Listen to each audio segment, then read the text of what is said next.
देश की बात में आपका स्वागत है और मैं हूं आपके साथ लोकेश लकी जगबानी। राष्ट्रपति रामनाथ कोविंद ने शनिवार को अशगाबाद में तुर्कमेनिस्तान में अपने समकक्ष सरदार बर्दी मोहामेदोव से मुलाकात की और द्विपक्षीय और क्षेत्रीय सहयोग के मुद्दों पर चर्चा के दौरान भारत और तुर्कमेनिस्तान ने आपदा प्रबंधन और वित्तीय खुफिया सहित सहयोग के लिए 4 समझौतों पर हस्ताक्षर किए। इसके पहले यहां उन्हें औपचारिक गार्ड ऑफ ऑनर दिया गया।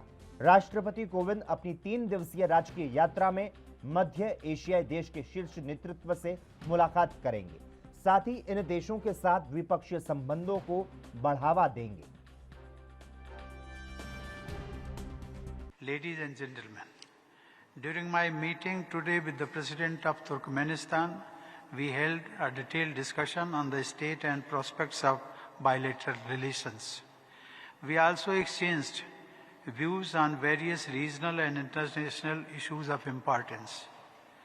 We have agreed to intensify efforts to further strengthen our multifaceted partnership. Economic relations strengthen bilateral ties. We agreed to do more to expand bilateral. Nepal के पीएम ने कोविड-19 के दौरान उनके साथ खड़े रहने और उन्हें वैक्सीन, दवाएं, मेडिकल ऑक्सीजन की आपूर्ति के लिए पीएम को धन्यवाद दिया। बैठक में पीएम मोदी और नेपाल के पीएम से मुलाकात पर विदेश सचिव हर्षवर्धन श्रृंगला ने क्या कुछ कहा, सुनाते हैं आपको। Let me start with the question that I had answered earlier about the boundary issue, and in particular you're talking about the politicization or lack, or that the fact that the two sides have decided that given our close and friendly relations that we do not politicize such issues. The point is that between two neighboring countries, between any two neighboring countries, there are a number of issues that are always on the table. You can take any two neighbors and you will always have some issues that are outstanding. And I think what is important between two close and friendly neighbors is that you have the ability to sit down, discuss and sort out these issues in a manner that is obviously satisfactory to both sides, and one that takes into account the facts of the matter and everything that is concerned with those issues. We have done that. You've seen that we have sorted out land as well as maritime boundary with Bangladesh, for example, and that is sorted out in a very amicable manner. We had mechanisms for it. Similarly, with Nepal also, we have several mechanisms that discuss issues that involve both our countries. And we will certainly, what we are saying is that the two sides have basically had a brief discussion and generally felt that in order to start addressing this issue, we need to have dialogue and discussion in a responsible manner. And that's something that we will certainly engage in. And we have no doubt that between two close and friendly. Bharat के केंद्रीय वाणिज्य एवं उद्योग मंत्री पीयूष गोयल ने शनिवार को कहा कि भारत ऑस्ट्रेलिया आर्थिक सहयोग व्यापार समझौता से भारत में आने वाले 4-5 सालों में 10 लाख रोजगार सृजन हो सकते हैं। उन्होंने और क्या कुछ कहा, सुनाते हैं आपको। मैं समझता हूं विकसित देशों के साथ लोगों को उम्मीद नहीं थी कि भारत फ्री ट्रेड एग्रीमेंट कर पाएगा। एक दशक के बाद एक विकसित देश के साथ, और जो एशिया में नहीं है, पहले हमने जो किए वो जापान, कोरिया दोनों एशियाई देश है। ये एक ऐसा देश है जहाँ के लोगों के साथ भारत के बहुत अच्छे संबंध हैं। एक ऐसा देश है जहाँ पे हमारा कोई कंपटीशन नहीं है, यानी कि उनके यहाँ पे रॉ मटेरियल्स और इंटरमीडिएट्स ज़्यादा रहते हैं, हम फिनिश गुड्स, मैन्युफैक्चर्ड प्रोडक्ट्स, जिसके माध्यम से हमारे यहाँ लाखों लोगों को नौकरी मिल सके, रोजगार मिले, हमारी अर्थव्यवस्था को बल मिले, उस पर फोकस करते हैं। तो हम दोनों एक दूसरे को कॉम्प्लीमेंट करते हैं, एक दूसरे की सहायता करते हैं। वहाँ से जो रॉ मटेरियल्स आते हैं वो भारत में उत्पादन को बढ़ाने के लिए हमें अच्छे रहते हैं, काम के हैं। हमारे यहाँ से जो फिनिश प्रोडक्ट्स जाते हैं वो उनको अच्छे मिलेंगे, ठीक दाम पे, कीमत पे मिलेंगे, अच्छी गुणवत्ता वाले मिलेंगे। तो मिलके ये दोनों देशों का को इसके माध्यम से रोजगार या काम के अवसर अगले 4-5 वर्षों में ही मिलेंगे, आगे चल के और बढ़ेगा। हमारे लाखों युवा युवती वहाँ पढ़ने के लिए आज भी वहाँ पे उपस्थित है। मैंने सुना 1,30,000 आज स्टूडेंट्स ऑस्ट्रेलिया में, उन सबके लिए भी वर्क वीज़ा एक प्रकार से लीगली इस एग्रीमेंट के तहत कंफर्म किया गया है ऑस्ट्रेलिया द्वारा। अधिकांश उसमें से जो लोग अच्छी पढ़ाई करेंगे, अच्छे अव्वल दर्जे से निकलेंगे, उनको सबको वहाँ नौकरी करने के लिए वीज़ा मिलेगा। आगे चल के जो हजारों स्टूडेंट्स जाते हैं उन सबको भी रास्ता खोल दिया है कि उनको भी काम का अवसर मिलेगा। तो एक प्रकार से इस एग्रीमेंट के माध्यम से भारतवासियों के लिए, भारत के उद्योग जगत के लिए, सेवा क्षेत्र के लिए और हमारे युवा युवतियों के लिए, सबके लिए। जम्मू में केंद्रीय मंत्री जितेंद्र सिंह ने फिल्म कश्मीर फाइल्स पर कहा कि मैंने कश्मीर फाइल्स का उत्तर 2 भागों में दिया है, जो वो समझते हैं वो सही दिखा दे। आगे उन्होंने कहा कि फ्रीडम ऑफ स्पीच की दुहाई देने वाले फ्रीडम ऑफ स्पीच पर आपत्ति कर रहे हैं। अगर ये फैक्ट नहीं है तो जो फैक्ट है वो दिखा दीजिए।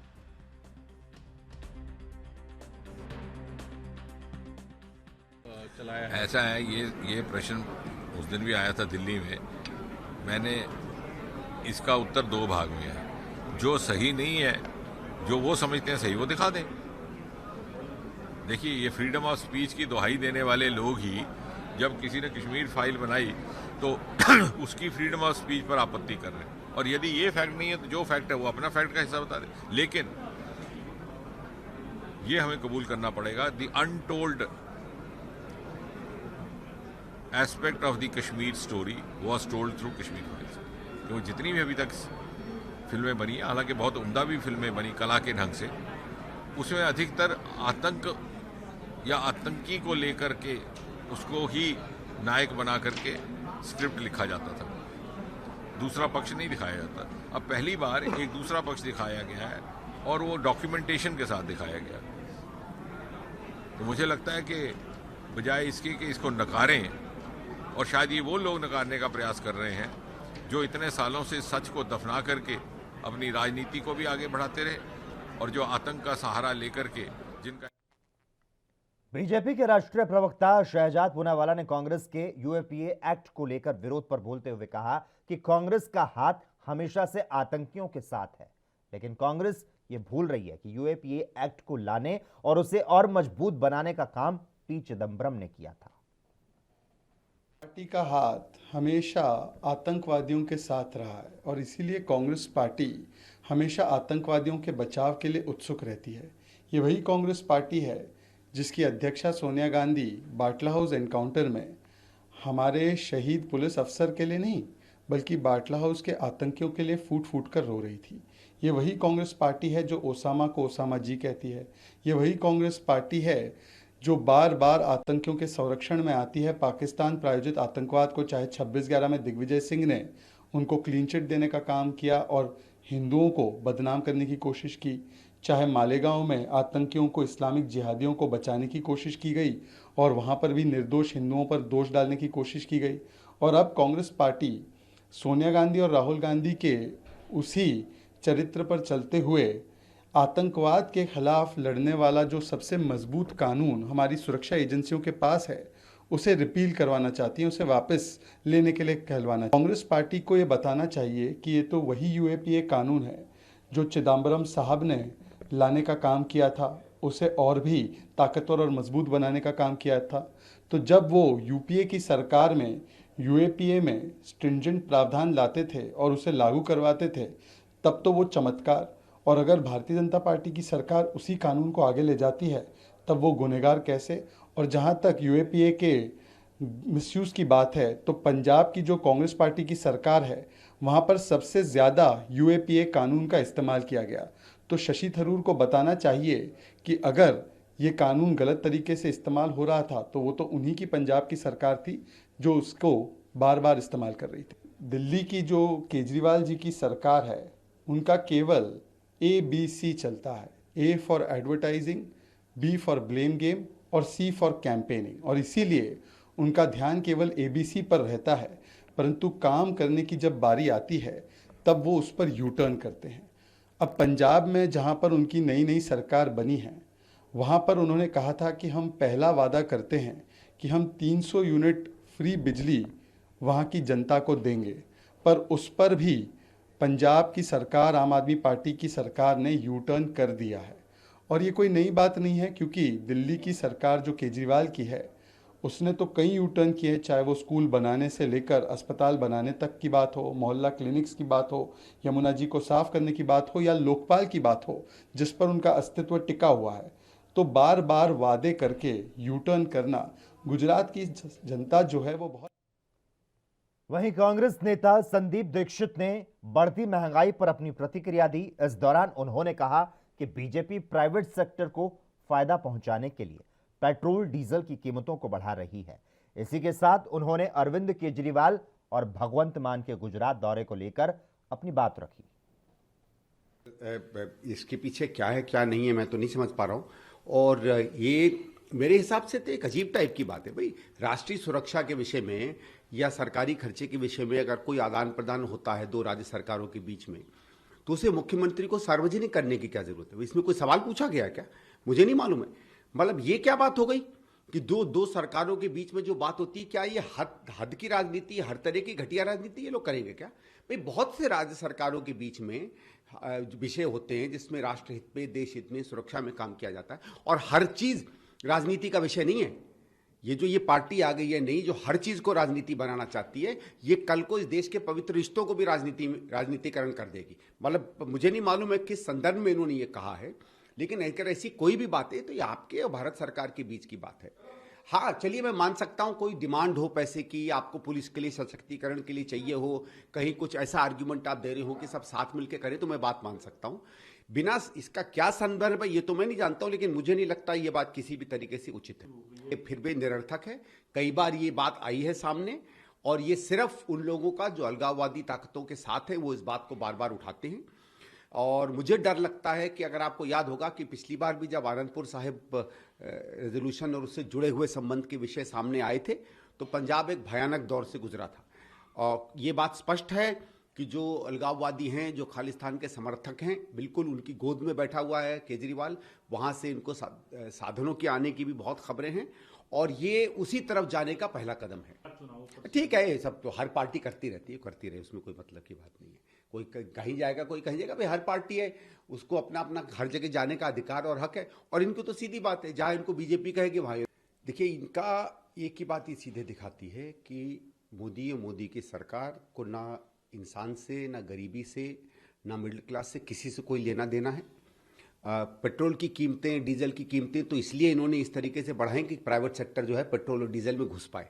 आज आप देखो नई नई कंपनियां, कहाँ इंडियन ऑयल, भारत पेट्रोलियम होता था, और वो सरकार से समझौता कर सब्सिडी लेकर लोगों को सस्ते में दिया करता था। पर क्योंकि आपको हर चीज़ प्राइवेटाइज करनी है, रिलायंस के या एसआर के या एक नई जो कंपनी आई है, वो कैसे फायदे में बेचेगी? तभी फायदे में बेचेगी जब कंपनियां भी फायदे में रहेंगी और लोगों को लूटेंगी। तो ये तो पूरा का पूरा एक षड्यंत्र, कुछ लोगों को फायदा देने का। उत्तर प्रदेश में अब सरकार ने छात्र हितों में फैसला लेते हुए यूपी के स्कूलों की फीस में कटौती के बाद अब जनरल, ओबीसी और यूपी के बाहर के कैंडिडेट्स को 1500 की जगह 1000 रुपए आवेदन शुल्क देने का फैसला लिया है। इसी पर बोलते हुए यूपी के उच्च शिक्षा मंत्री योगेंद्र उपाध्याय ने अपनी प्रतिक्रिया दी। एक संवेदनशील सरकार है और छात्र हितों में एक बहुत बड़ा फैसला उच्च शिक्षा विभाग ने लिया है, योगी जी के निर्देश पर, उनके आदेश पर। जिसमें पहले ऐसा था कि बीएड की जो परीक्षाएं होती थी, एंट्रेंस एग्जामिनेशन, उसमें आवेदन शुल्क सामान्य वर्ग के और पिछड़े वर्ग के तथा उत्तर प्रदेश के बाहर के राज्य के जो अभ्यर्थी हुआ करते थे, विद्यार्थी हुआ करते थे, उनका 1500 रुपये तो आवेदन शुल्क था और 2500 रुपये विलम्ब शुल्क था। ऐसे ही अनुसूचित जाति और जनजाति के लिए 750 रुपये आवेदन शुल्क था और 1250 रुपये विलम्ब शुल्क था। और ऑनलाइन काउंसलिंग शुल्क जो लिया जाता था वो 1000 रुपये प्रति छात्र लिया जाता था। अब हमारी सरकार ने माननीय ने सामान्य और पिछड़े वर्ग का बिना विलम्ब शुल्क लिए, बिना विलम्ब शुल्क के, यानी कि आवेदन शुल्क घटा के और विलम्ब शुल्क के साथ 1600 है वो। और इसी प्रकार अनुसूचित जाति और जनजाति के लिए 500 रुपये आवेदन शुल्क है और विलम्ब शुल्क सहित वो 800 है। और ऑन काउंसलिंग की जो व्यवस्था थी उसमें 1000 रुपये पहले था, अब घटा के 650 रुपये कर दिया है। ये एक बहुत बड़ी राहत है। रियायतें, क्योंकि मैंने कहा ना, योगी जी की संवेदनशील सरकार है, हर वर्ग के प्रति उसकी संवेदना है, तो छात्र वर्ग भी उसे अछूता नहीं है। तो जो भी ऐसी लगता है कि राहत दी जानी चाहिए, दी जाएंगी। और आगामी योजनाएं 100 दिन का एक एक्शन प्लान तैयार किया जाएगा और उसको किया जा चुका है, बल्कि उसका फाइनल अप्रूवल मिलने के बाद आपको बता दिया जाएगा। तो 100 दिन में हमको जो अपने जो हमारा संकल्प पत्र था, यानी जिसको आम भाषा में, राजनीतिक भाषा में घोषणा पत्र कहते हैं, तो संकल्प पत्र की परिधि में विद्यार्थियों के हित में, शिक्षा के हित में, शैक्षिक वातावरण के हित में और शिक्षकों के हित में। देश के बाद में खबरों का सिलसिला लगातार जारी रहेगा। हम रुकते हैं एक छोटे से ब्रेक के लिए।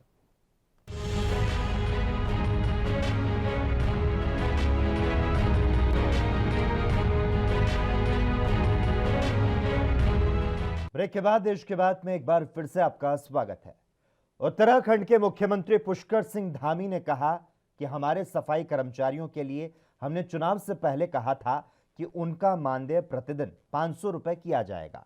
इसके लिए राज्य शासन आदेश जारी कर दिया गया है। बीच बीच में हमारे जो सफाई कर्मचारी हैं, पर्यावरण मित्र हैं, उन सभी लोगों के बीच में हमने पहले भी कहा था, क्योंकि चुनाव से पहले हमने कहा था कि हम सभी का मानदेय पर प्रतिदिन का 500 रुपया करेंगे।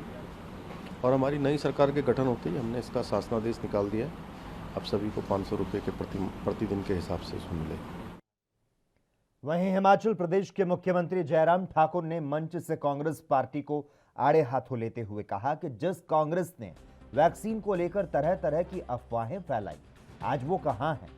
प्रदेश आज भी वैक्सीन के मामले में सबसे आगे है। वहीं उन्होंने कहा कि हम पिछले 4.5 वर्ष से जमीनी स्तर पर कार्य कर रहे हैं और आगे भी करते रहेंगे।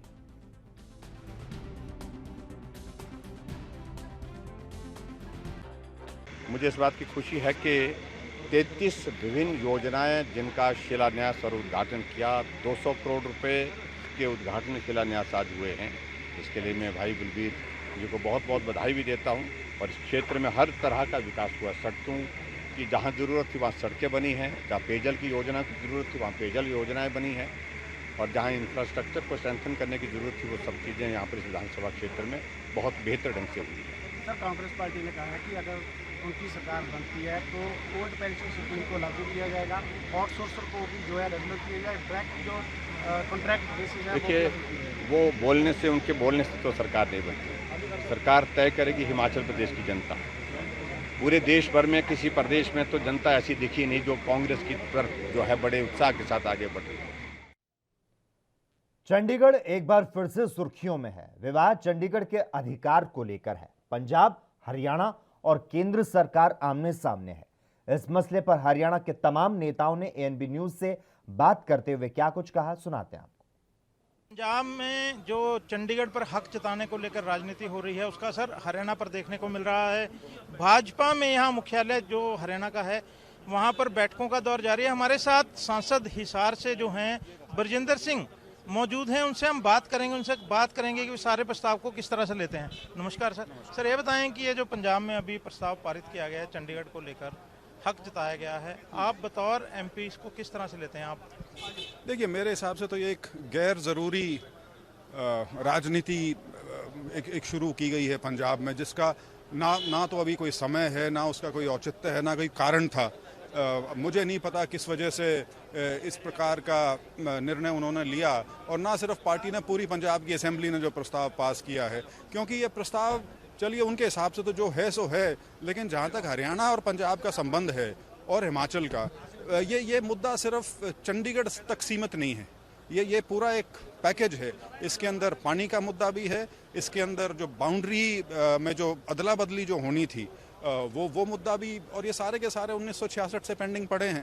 तो समय समय पर राजनीतिक लोग इसको शायद अपना कोई स्वार्थ सिद्धि के लिए उठाते रहते हैं, लेकिन मुझे नहीं लगता कि इसके अंदर इसमें क्या स्वार्थ सिद्धि आपको नजर आती है? क्या पॉलिटिकल रीजंस आपको नजर आते हैं? पॉलिटिकल रीजन तो देखिए जी, नई नई सरकार आई है और उनकी पंजाब की राजनीति में ये करीब करीब पहली दस्तक है इतनी बड़ी, तो एक शायद अपना इंप्रेशन क्रिएट करना चाहते हैं पंजाब के लोगों के सामने कि हम आपके जो हित हैं उनकी हम लड़ाई लड़ेंगे, और हरियाणा या भारत सरकार जो है या हम सभी मिलके इसका कोई एक सौहार्दपूर्ण तरीके से हल निकले, सबकी इच्छा यही है। और शायद यही कारण है कि इतने वर्षों के बाद, दिहाइयों के बाद भी ये मुद्दा जो अभी भी है अटका हुआ है। इस प्रस्ताव का फेट क्या देखते हैं, क्या भविष्य देखते हैं आप? नहीं, कोई भविष्य नहीं जी इसका। ऐसे प्रस्ताव पहले भी शायद 6-7 बार पास हुए हैं, तो ये प्रस्ताव उन्होंने किया है, अपनी असेंबली उनकी कुछ ही करती रहे, उससे क्या है। इसके अंदर पार्टियां कई और भी हैं, इसके अंदर सिर्फ पंजाब पार्टी नहीं है, इसके अंदर हरियाणा भी है, हिमाचल प्रदेश भी है और केंद्र सरकार है। तो ये इन चीज़ों के हल तो सबकी सहमति से होंगे, सिर्फ एक के प्रस्ताव पर। शुक्रिया, थैंक यू। हमारे साथ इस समय राज्यसभा सांसद दुष्यंत जी भी हैं, उनसे भी जानेंगे कि ये चंडीगढ़ के मामले पर जो पंजाब में राजनीति गर्म हुई है, क्योंकि ये हरियाणा को प्रतिनिधित्व इनका है हरियाणा को, तो ये किस तरह से लेते हैं सर? जिस सरकार को कुछ नहीं करना होता है ना, वो ऐसे एजेंडे लेके आती है। जो उन्होंने कहा था 1, 2, 3 पहले कलम से हमारे से सबको 300 यूनिट बिजली फ्री होगी, पहली कलम से उन्हें ऐसे विवाद बस देंगे जिससे लोगों को ध्यान भ्रमित हो। खाली ध्यान भ्रमित करने वाला है, ये लीगली मैटर है, जो होगा अच्छा होगा। सरकार ये बताएं कि आप केंद्र में हैं, हरियाणा से हैं, तो क्या केंद्र में भी ये बात उठाएंगे? आज आपकी संसदीय बोर्ड की बैठक भी है शाम को, ये सब बैठ के तालमेल करके ही बात होगी, सब बैठेंगे, सबकी जानकारी में है। शुक्रिया। तो ये थे सांसद ब्रजेंद्र सिंह और दुष्यंत कुमार, जिन्होंने साफ तौर पर कहा कि ये जो प्रस्ताव है पंजाब का भ्रमित करने वाला है। और ब्रजेंद्र सिंह ने तो यहाँ तक कहा कि पंजाब एक इसमें पार्टी है, क्योंकि अंतर राज्यीय मामला है, अकेले अपने आप में कुछ नहीं कर सकता। उन्होंने ये भी कहा कि ये जो प्रस्ताव है, इस तरह के प्रस्ताव पास करते रहते हैं, लेकिन इसका भविष्य कुछ नहीं है। साथ ही उन्होंने ये भी कहा कि उनका और चौधरी वीरेंद्र का भाजपा छोड़ने का कोई विचार नहीं है। एएनबी न्यूज के लिए चंडीगढ़ से कैमरामैन रिजवान के साथ राकेश गुप्ता। देश और प्रदेश में बढ़ रही महंगाई के बीच सपा सुप्रीमो अखिलेश यादव ने ट्वीट कर बीजेपी सरकार पर निशाना साधा। उन्होंने ट्वीट में लिखा, जनता कह रही है कि पेट्रोल 80 पैसे प्रतिदिन बढ़ रहा है, लगभग 24 रुपए प्रति महीने दाम बढ़ रहा है। 7 महीने में दाम लगभग 175 रुपए बढ़ जाएंगे, मतलब कि 100 रुपए लीटर से बढ़कर पेट्रोल 275 रुपए होगा। अखिलेश ने आगे लिखा, यह है भाजपाई महंगाई का गण।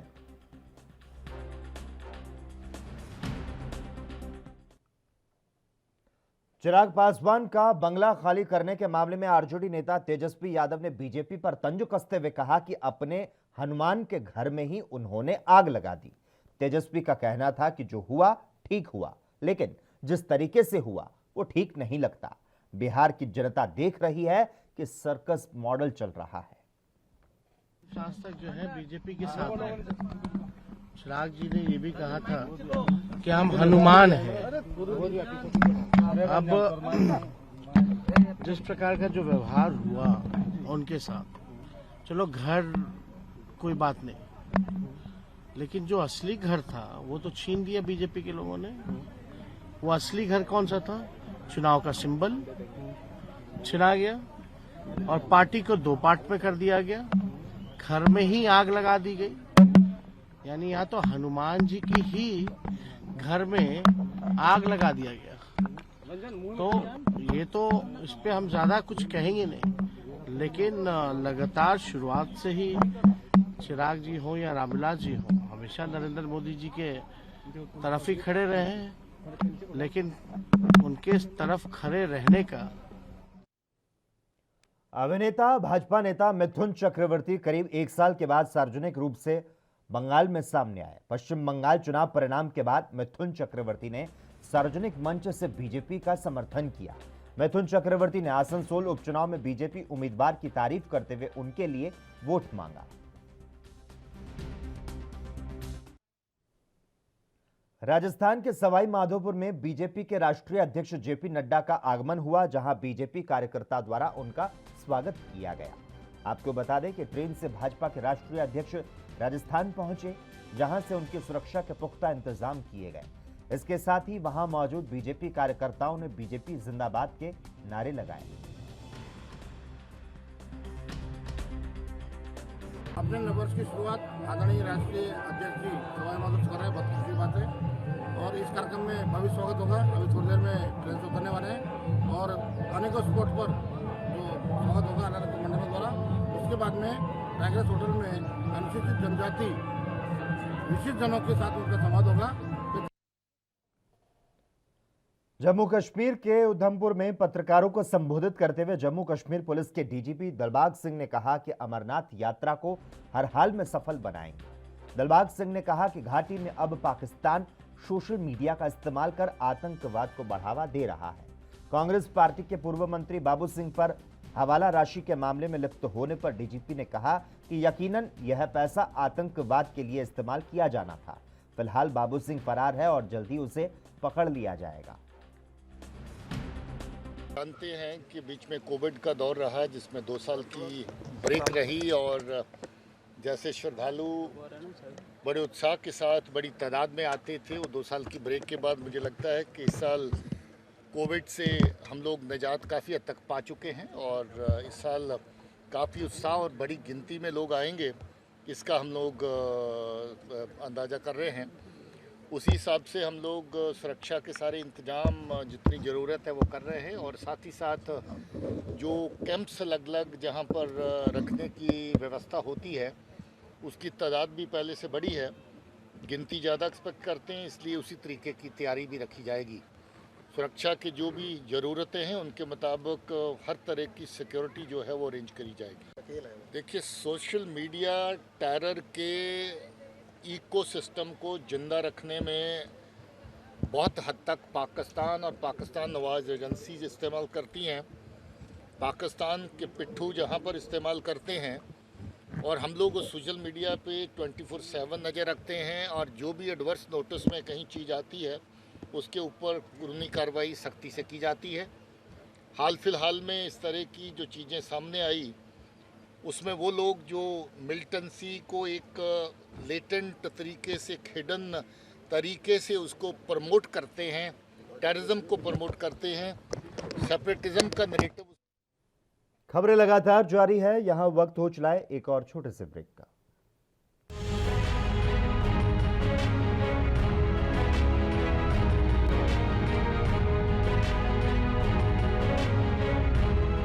ब्रेक के बाद एक बार फिर से आपका स्वागत है।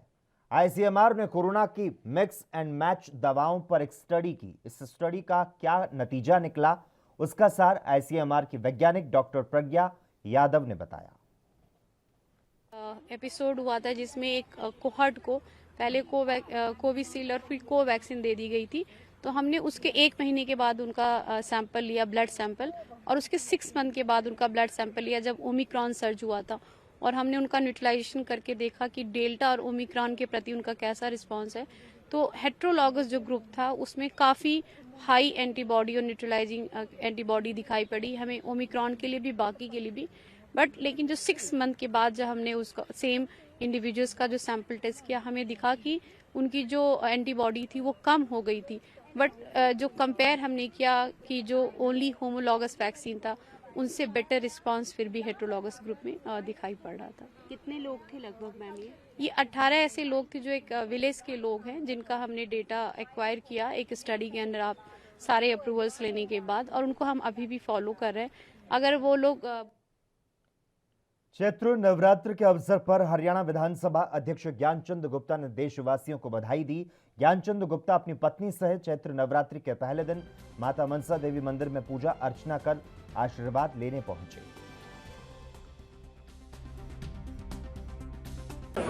चैत्र नवरात्रों के इस शुभ अवसर पर मैं सभी देशवासियों को शुभकामनाएं देता हूं और महामाई से प्रार्थना करता हूं, ये महामाई देश के अंदर शांति हो, सद्भावना हो, आपसी भाईचारा हो और हम सब मिलकर के देश को। चैत्र नवरात्र के पहले दिन हिमाचल के चंबा में स्थित भलई माता मंदिर में भक्तजनों ने माता के दर्शन किए और पूजा अर्चना की। हजारों श्रद्धालुओं ने मां के दर्शन कर सुख समृद्धि की कामना की। स्थानीय श्रद्धालुओं के साथ साथ पंजाब, हरियाणा, दिल्ली, यूपी और अन्य प्रदेशों से भारी संख्या में श्रद्धालु माता के दरबार पहुंचे।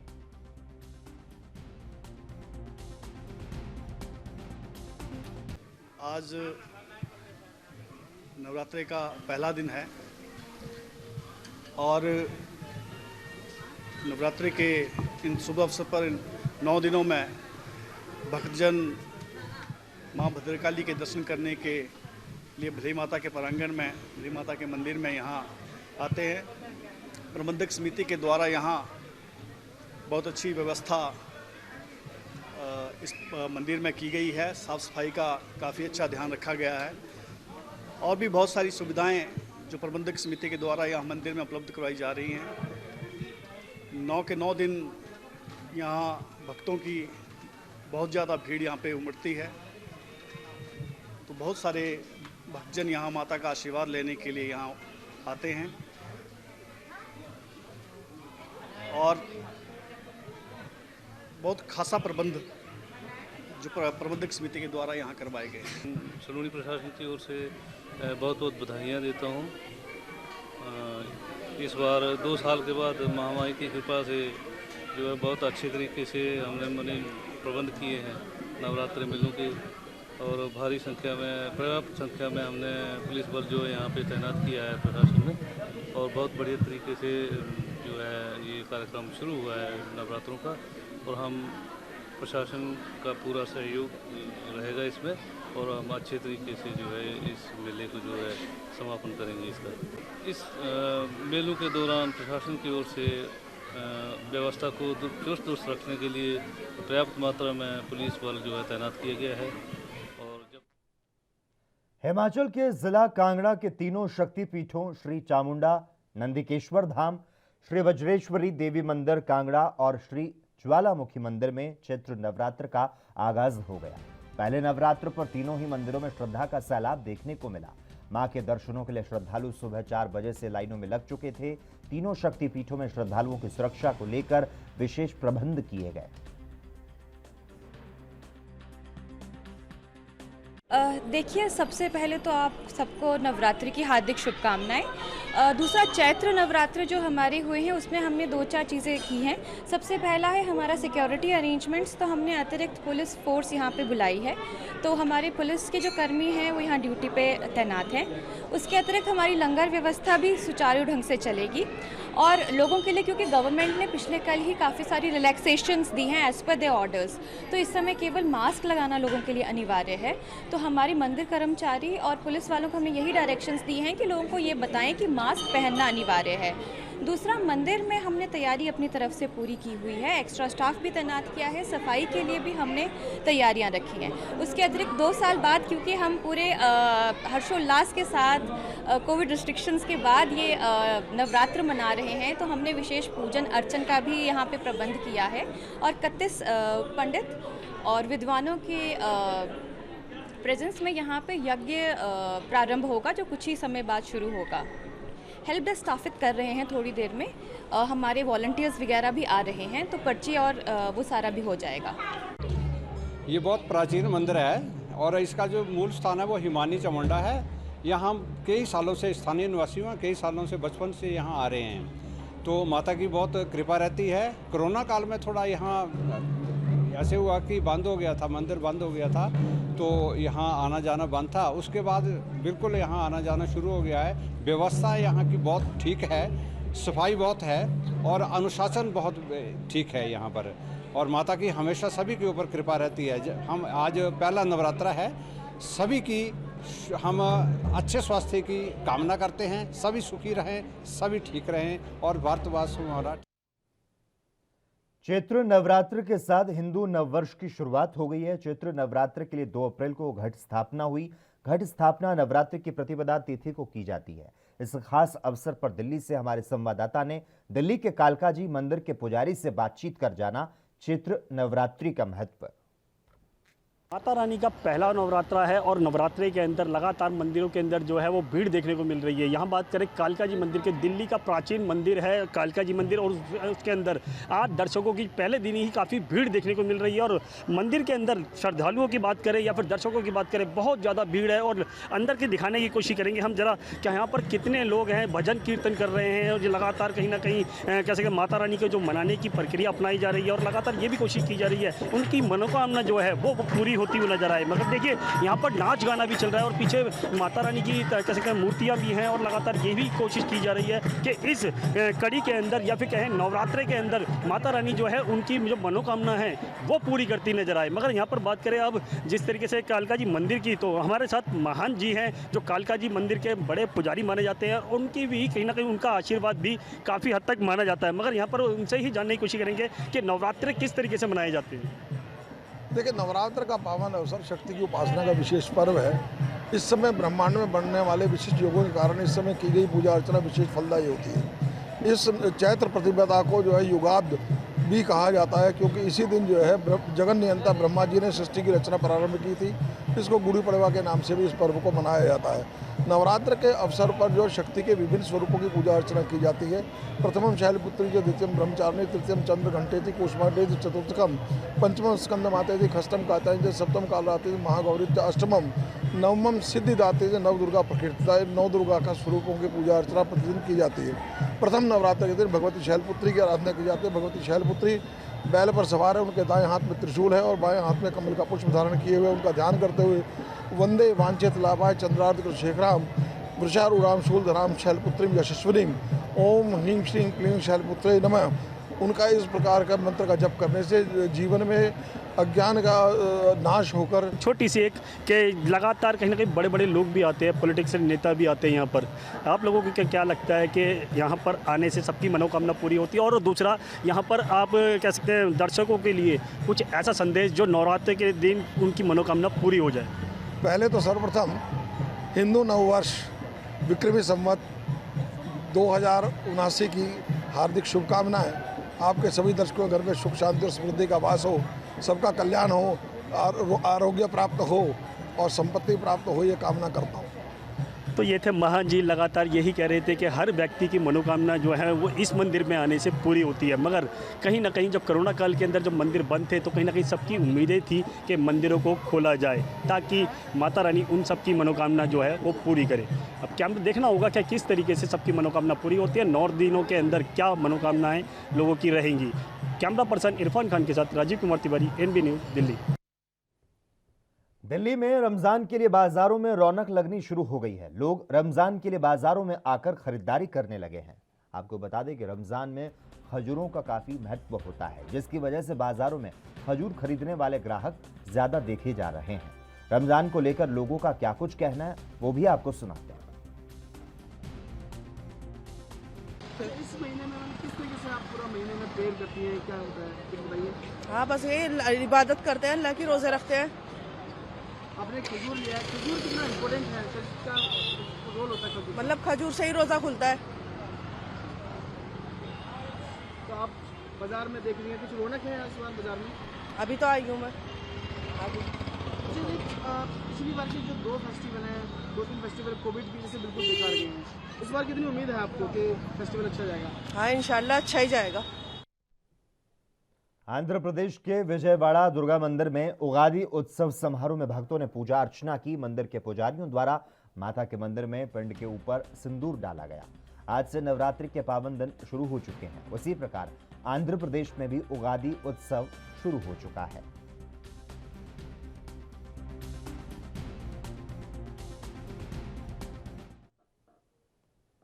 मध्य प्रदेश के उज्जैन में शहीद पार्क पर गौरव कार्यक्रम का आयोजन हुआ, जहां प्रख्यात गीतकार मनोज मुंतशिर उज्जैन पहुंचकर बाबा महाकाल के दर्शन कर गौरव कार्यक्रम में शामिल हुए।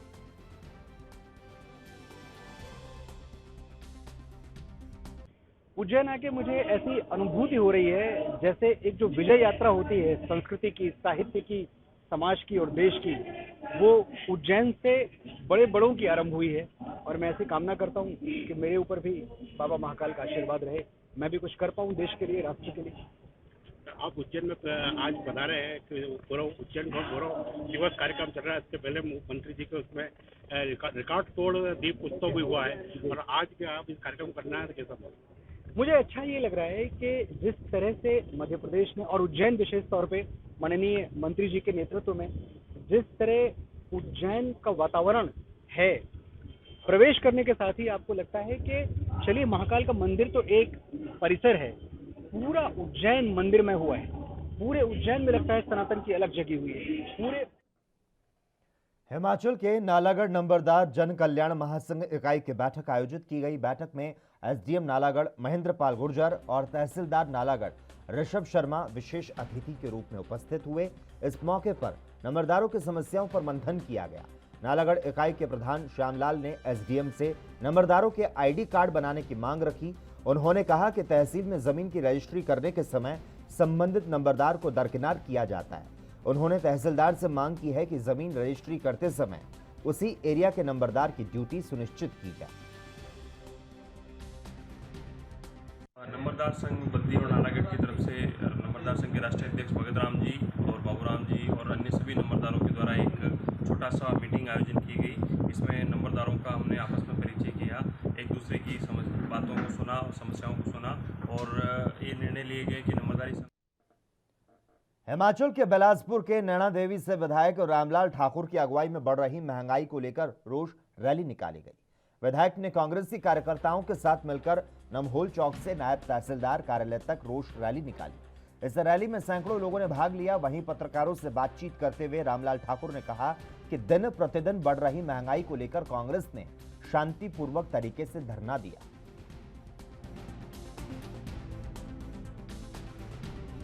और प्रदेश के लेवल पे ये जो महंगाई है उसके विरोध में बाहर आने का आह्वान किया है। उसकी कड़ी में ही आज हम लोग यहाँ पे इकट्ठे हुए हैं। 2-3 दिन पहले ये फैसला हुआ था, लेकिन छोटे से समय में आप लोग जो हमारे कार्यकर्ता हैं, जो बहनें हैं, जो हमारे बुजुर्ग हैं, नौजवान साथी हैं, आप यहाँ पे इकट्ठे हुए हैं। मैं अपनी ओर से भी और प्रदेश कांग्रेस कमेटी की ओर से आपका स्वागत करता हूं, आपका अभिनंदन करता हूं और आपका धन्यवाद भी करता हूं। आज के कार्यक्रम में हमारे बहुत सारे जो रिटायर्ड ऑफिसर्स हैं वो यहाँ पे शामिल हुए हैं। एससी रैंक के आदमी जो रिटायरमेंट के बाद वो भी आज इस कार्यक्रम में हैं। बिजली बोर्ड के कई अधिकारी हैं, वो भी यहाँ पे उपस्थित हैं।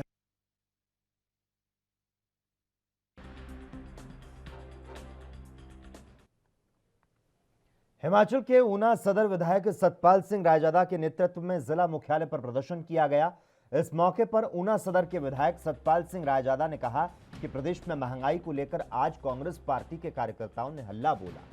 उन्होंने कहा जिस तरीके से लोग महंगाई से त्रस्त हैं और उनका समर्थन इस रैली को मिल रहा है, इससे साफ है कि इस बार के चुनाव में बीजेपी का जाना तय है। आज जो महंगाई के खिलाफ हल्ला बोल जो हिमाचल प्रदेश में हम लोग कर रहे हैं, वैसे तो ये 31 को था, लेकिन 31 को जहाँ पे हमारा 14 का वो था एक प्रोग्राम थे लोगों के, तो हमने इसको आगे 1 अप्रैल आई, उसके बाद 2 तारीख को रखा हमने, क्योंकि 1 अप्रैल को भी हम प्रोग्राम नहीं रखना चाहते थे। हिमाचल प्रदेश में हल्ला बोल में जिस तरीके से लोग महंगाई से त्रस्त है, ये आपको भी दिखाई दे रहा, आपने देखा है कि किस तरीके से लोग इकट्ठे हो रहे हैं और महंगाई के खिलाफ आवाज़ बुलंद कर रहे हैं। सरकार को अभी भी जाग जाना चाहिए जनता की आवाज़ देखकर कि आप महंगाई के ऊपर लगाम लगाइए और महंगाई को ख़त्म करिए, क्योंकि आपने बड़े बड़े वादे किए थे, रोजगारी के वादे किए थे, महंगाई के वादे किए थे। आज महंगाई 4 गुना बढ़ गई है और अगर महंगाई पे लगाम नहीं लगाए तो आने वाले दिनों में सरकार का जाना तय है। कांग्रेस का एक ही बोलना है कि महंगाई के ऊपर लगाम लगाइए, और अगर ये महंगाई के ऊपर लगाम नहीं लगाती। आर्थिक गतिविधियों को बढ़ावा देने और रोजगार मुहैया कराने के लिए शुरू की गई नैनी स्थित Bharat pumps and compressors limited पर जल्दी ताला लग जाएगा। केंद्र सरकार ने इसकी घोषणा कर दी है, जिसके बाद कंपनी से जुड़े अफसर और कर्मचारी हतप्रभ हैं। सरकार का यह फैसला तब आया जब कंपनी धीरे धीरे घाटे से उबरते हुए लाभ की स्थिति में पहुंच रही है। इसके अलावा देश की कई कंपनियों ने अपने लिए इसकी उपयोगिता बताई। उत्तर प्रदेश के प्रयागराज में Bharat pumps and compressors limited का कर्मचारियों ने विरोध प्रदर्शन किया। देखिए, बहुत लंबे समय के बाद नैनी की जो प्रमुख कंपनियां हैं जो बंद हो गई हैं, उनके सारे यूनियन के नेता और जो चल भी रही हैं वो यहाँ एकत्रित हुए हैं। मुझे अंदाज नहीं था कि 5-6 जो बड़ी कंपनियां नैनी की, उनके कर्मचारियों की बड़ी भयंकर समस्याएं हैं। आज जो मुख्य मुद्दा है वो Bharat pumps and compressors limited का है। मिनी रत्ना कंपनी रही, अपने बूते चल रही थी लंबा, लेकिन इसके ऊपर कर्ज हो गया थी, देनदारियां हो गई। तो सरकार ने निर्णय लिया कि हम इसको बंद कर देंगे, हमारा कोई विरोध नहीं। ठीक निर्णय हुआ, लेकिन जैसे एयर इंडिया का को ख़त्म नहीं किया गया, उसको किसी प्राइवेट कंपनी को दिया गया, वैसे ये कंपनी जो राष्ट्रीय अंतर्राष्ट्रीय स्तर की ख्याति प्राप्त कंपनी, जो पंप्स एंड कंप्रेसर्स बनाने वाली हिंदुस्तान की एकमात्र स्पेशलाइज्ड कंपनी है। इसकी मशीन कोई खरीद ले, भवन कोई ले जाए, इसकी ज़मीन कहीं और चली जाए, टेक्नोलॉजी और कहीं चली जाए, क्यों सब एकत्रित करके एक साथ क्यों नहीं नीलाम की जा सकती है? मैंने गुहार सब तरफ लगाई, नहीं सुनाई हुई। मैंने प्रधानमंत्री जी से अपनी गुहार लगाई है और मुझे पूर्ण विश्वास है कि प्रधानमंत्री जी के कार्यालय से मुझको न्याय मिलेगा। खबर यूपी के बलिया से, जहां पेपर लीक मामले में जिला अधिकारी इंद्र विक्रम सिंह ने कहा कि अभी कोई अपडेट नहीं है, जांच चल रही है। मास्टरमाइंड के पकड़े जाने के सवाल पर उन्होंने कहा कि जो संदिग्ध हैं वो पकड़े गए हैं। अभी बोर्ड की टीम और एसटीएफ समेत पुलिस और मजिस्ट्रेट मामले की जांच कर रहे हैं। बलिया जिला अधिकारी ने बड़ा खुलासा करते हुए कहा कि जांच में यहां कोई पेपर का लिफाफा खुला नहीं मिला। उन लिफाफों की दोबारा अच्छे से जांच करने के लिए बोर्ड की एक टीम आई है। जांच के बाद जो निष्कर्ष निकलेगा बताया जाएगा। इस संबंध में बताना चाहेंगे कि जनपद बलिया में 3 थाना क्षेत्रों में सिकंदरपुर, नगरा और कोतवाली में 3 मुकदमे पंजीकृत हुए, जिनमें पूर्व में 24 और 10 और अभियुक्त गिरफ्तार करके कुल अब तक 34 अभियुक्तों की गिरफ्तारी हो चुकी है। अग्रिम विवेचनात्मक कार्रवाई प्रचलित है। जो भी तथ्य आएंगे उनसे आप लोगों को अवगत करवाया जाएगा। डिटेल्ड प्रेस नोट जिस प्रकार पूर्व में जारी किया गया था उस प्रकार आगे भी जारी हो जाएगा। सर, इसमें पत्रकारों का क्या रोल है? देखिए, विवेचनात्मक कार्रवाई प्रचलित है और अभी इस तरीके से हम नहीं कह सकते कि पत्रकारों का क्या रोल है, लेकिन जो लोग अरेस्ट हुए हैं उनकी जो जो भूमिका है उसके हिसाब से कार्रवाई की जा रही है। एक व्यक्ति जो कि एक विद्यालय में सह अध्यापक था और कक्ष निरीक्षक की ड्यूटी लीड कर रहा था, उसके पास ही प्रश्न पत्र प्राप्त हुआ है। अभी विवेचनात्मक कार्रवाई क्योंकि प्रचलित है, कोई भी फैक्ट्स जो बताए जाएंगे वो हमारी विवेचना को इम्पैक्ट कर सकते हैं, तो समय आने पर आपको सभी फैक्ट्स बता दिए जाएंगे, सब चीज़ों से अवगत कराए जाएंगे। अभी तक कोई ऐसा वो नहीं है कि पत्रकारों की। हरियाणा के अंबाला का जिला बार एसोसिएशन अपने चैम्बर के मुद्दे को लेकर चर्चा में आ गया। जिला बार में वकीलों की संख्या करीब 1800 तक पहुंच चुकी है, जबकि चैम्बर्स की संख्या उससे कम है। नई वकीलों को चैम्बर नहीं मिल पा रहे। बार ने चैम्बर्स का निर्माण हर बार के चुनाव में मुद्दा रहा। एसोसिएशन ने एसडीएम कार्यालय से सटे शेड वाली जगह पर नए चैम्बर बनाने की योजना बनाई, जिसका वकील विरोध कर रहे हैं।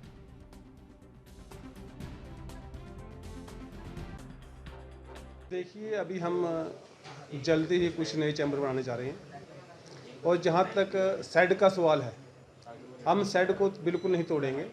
अगर हमने कुछ वक्त के लिए, समय के लिए उसको शिफ्ट करना पड़ा तो शिफ्ट करेंगे, वो भी अपनी तरीके से करेंगे ताकि किसी वकील को सड़क पर ना बैठना पड़े, और पूरे प्लान से हम ये चैम्बर बनाएंगे।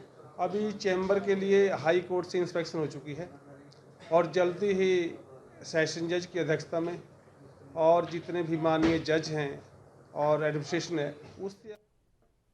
वहीं उत्तर प्रदेश के बस्ती जिले के छावनी थाना क्षेत्र के बलुआ गांव के पास 4 युवकों के सरयू नदी में डूबने से हड़कंप मच गया।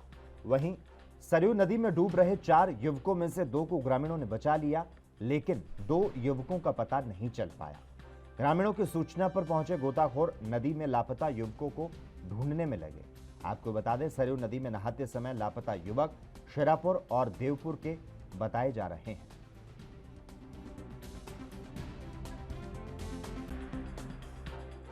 तो उत्तर प्रदेश के बस्ती जिले के छावनी थाना क्षेत्र के बलुआ गांव के पास 4 युवकों के सरयू नदी में डूबने से हड़कंप मच गया। वहीं सरयू नदी में डूब रहे 4 युवकों में से 2 को ग्रामीणों ने बचा लिया, लेकिन 2 युवकों का पता नहीं चल पाया। ग्रामीणों की सूचना पर पहुंचे गोताखोर नदी में लापता युवकों को ढूंढने में लगे। सरयू नदी में नहाते समय लापता युवक शेरापुर और देवपुर के बताए जा रहे हैं।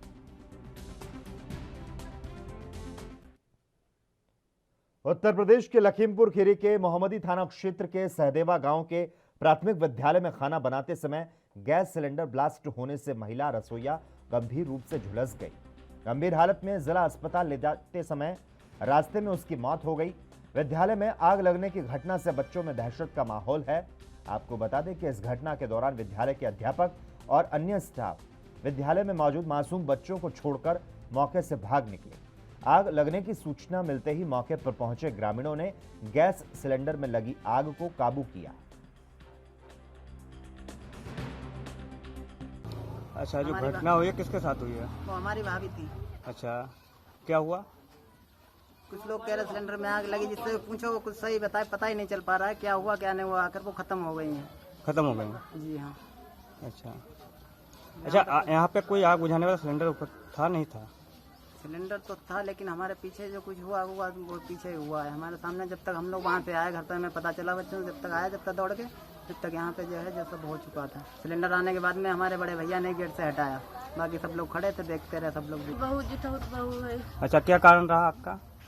हमारे यहाँ बहू जी दही गई स्कूल, मास्टर सब भाजी गए, रसोईया सब भाजी गए, खिड़की तोड़ दी होती तब निकल नहीं जाती, सब मदद करते सब लोग। सिलेंडर गेट पड़ा, सिलेंडर तक का नहीं था, सब आदमी बचाने की कोशिश, सब बचाते घूमते खिड़कियाँ कुछ मार तोड़ फाड़ करते और हमारी बची जा। इसका कारण तो महज एक हादसा ही है।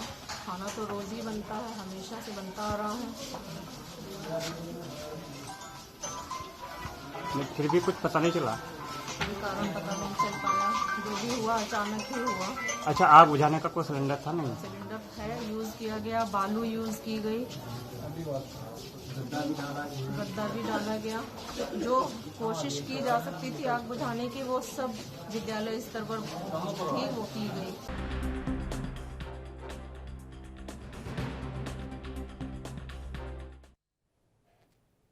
और इसी के साथ ही देश के बाद में बस इतना ही। तमाम अहम खबरों के लिए लगातार आप देखते रहिए ANB न्यूज़।